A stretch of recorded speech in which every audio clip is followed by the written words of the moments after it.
In 2019, I did my first half Ironman event in Lake Placid.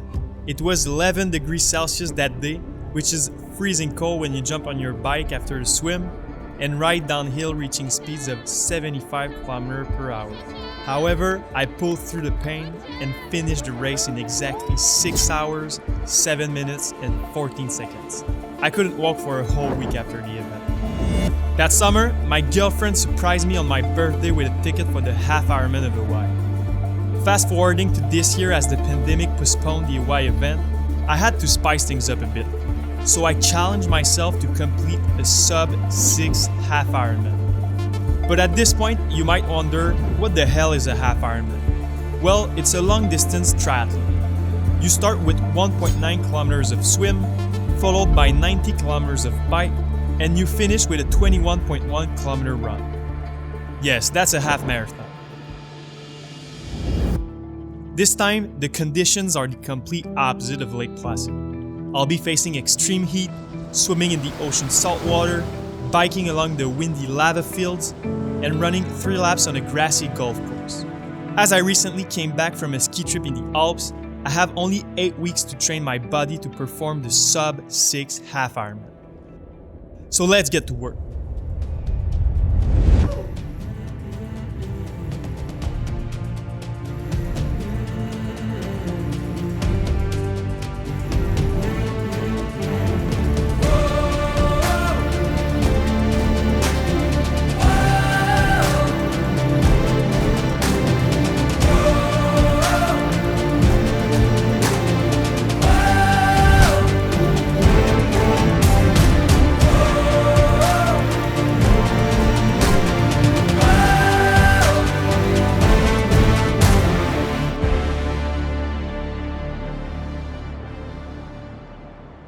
But the question now is, how the hell do you bring a bike on the island?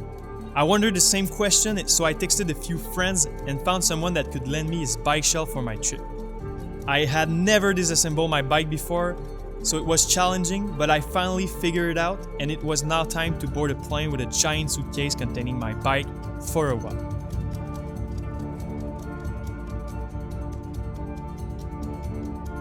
I visited the resort 3 days before the event to get my bike checkup and to swim for my first time in the ocean. It was crazy, I even saw a turtle while swimming. The day before, I had to complete my athlete check-in.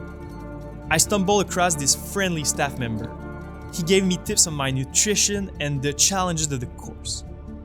He told me I had to climb a 30-kilometer hill on the bike and that the run will be the hardest with the rising temperature and the hilly golf course.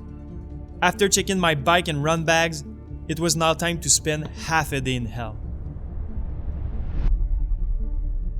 Woke up at 5 a.m., it was already 24 degrees Celsius outside. The energy, the music, and the people were all in a good mood to start this beautiful day out here in Hawaii.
Feeling overconfident with my time on the bike, I started running a little bit over pace, even thinking that a 5-hour 30 finish could be possible if I could maintain this rhythm.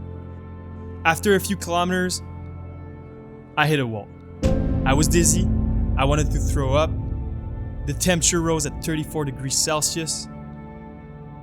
Negative thoughts started to fill my mind. 3 laps to do, this heat will kill me, my legs are heavy, leaving myself with the thoughts of not being able to cross the finish line. I slowed down and put some ice in my hat to cool down. I drank a lot of water at each refuel station, and I kept going. Finishing my first lap, I started to regain my energy. On my second lap, a lady running alongside me told me, "Nice calves, dude." This person was feeling the same pain I did, but took a moment to look around and compliment people.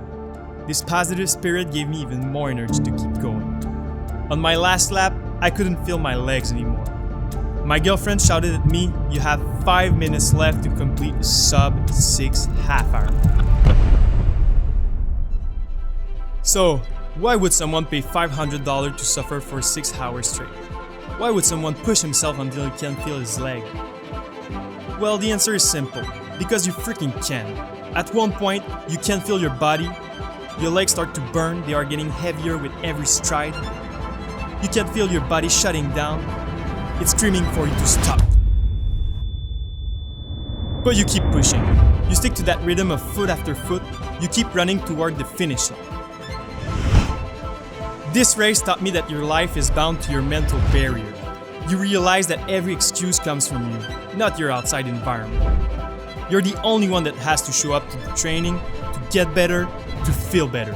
You're the only one that has to face your life to overcome your everyday challenges. Your only limitations are the ones in your mind. You have the power to change your life, to quit your unfulfilling job and pursue a dream one, to travel the world, to put it frankly, to make things happen.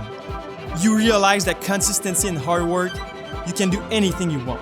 That energy follows action. So I started to run as fast as I could.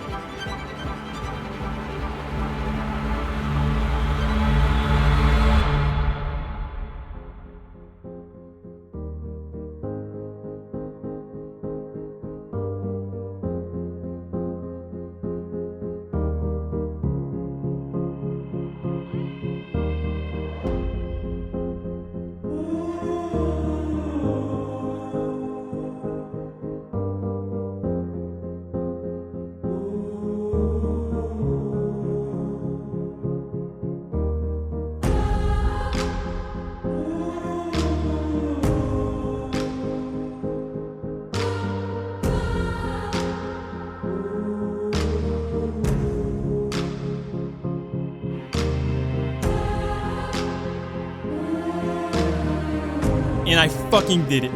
I did it in 5 hours, 56 minutes, and 56 seconds. The sub-6 half Ironman is complete. I couldn't be happier to have done it with the support of my friends and family. My biggest supporter and the one who gave me this incredible experience, my girlfriend. And sharing those deep moments with your loved ones is what makes it all worth it even more.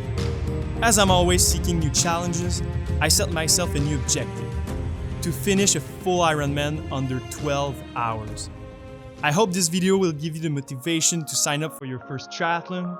And remember, energy follows action. Love y'all. Ciao.